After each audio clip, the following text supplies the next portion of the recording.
Okay, a lot of effort has been put into making sure that home prices stay up. But would a fall in those home prices actually be better for the economy? Susan Walker is a professor of real estate and finance at the Wharton School at the University of Pennsylvania. Go Quakers. Peter Schiff is our old pal, president of Europe Pacific Capital, author of How an Economy Grows and Why It Crashes. And before we get into any arguments, Peter has been dead right about the price of gold for, I don't know, 5-6 years now. I mean, so I want to hand that to him because I used to give him a real hard time, and he was absolutely right. Well, now, having paid him a compliment, I'm going to start with Susan. Susan, should home prices go down to help the economy? What's that? How's that work? Should housing prices go down to help the economy? Right. Yeah, let's see how that would work out. All right, so exactly. you say silly, right? Well, it's not a question of silly. It's a question of far more serious than that. You know, if it's silly, okay, let's just put it aside. But it's not that would help the economy. Of course, if it were unavoidable, we would have to obviously take steps to respond. But as a help, I don't see it. Peter, I'm guessing that you think it's like it would be helpful to purge the system. Well, look, absolutely. You know, Mark, thanks for the, compliment on gold, but I've also been right on housing, so I know a bit about it. You know, for the 9 years going up to 2006, if you looked at the Case-Shiller Home Price Index, real estate prices rose by almost 19% a year.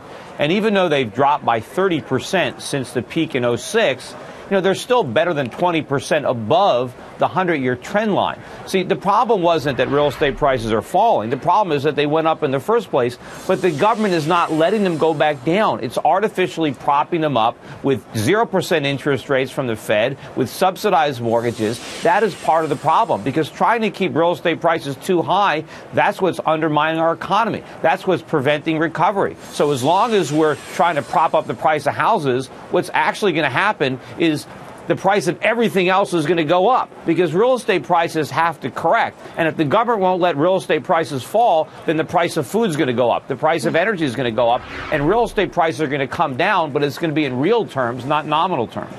I'm not sure about that follow-on effect, Susan, but his argument about housing prices has great intuitive appeal to me. I mean, if the government's in there, and it is, propping up prices, and it is, then you still do not have, let me finish, then you still do not have a real reality-based real estate market.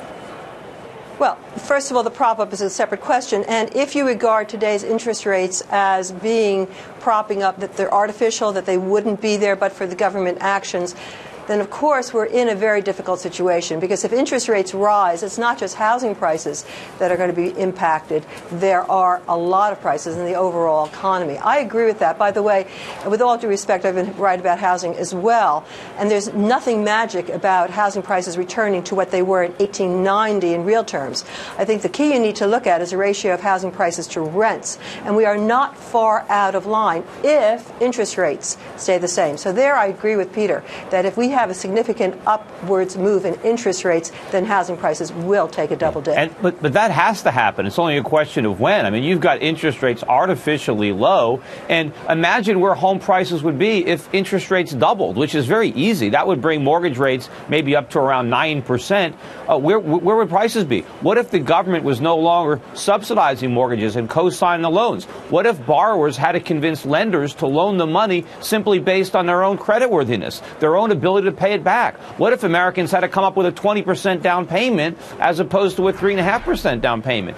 And when you got all these people who are unemployed right now, and in fact, a few years from now, there'll be more people unemployed than there are today. So when you add higher unemployment, higher interest rates, Peter, what's your point? Consumer prices are going to be high. Well, real estate prices have to come down. Should we move there? Should we move to 9% right away? Well, they're going to go there. Well, I think the sooner the Fed raises rates, the better, because we have to re-encourage savings. We have to stop encouraging debt. We have to let real estate prices fall. I thought that long-term rates were set in global markets. I didn't really know that the Fed had the opportunity to affect that. Well, that's what quantitative easing is. I think global rates are low because we're in the middle of a recession. Well, global rates are low. That is not entirely over. We're in slow growth. Global rates. We have recovery, but we.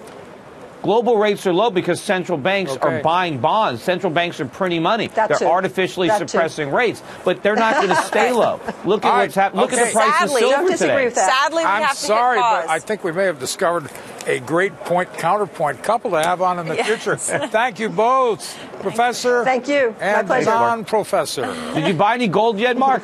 It's No not comment. too late. It's not too late. No comment.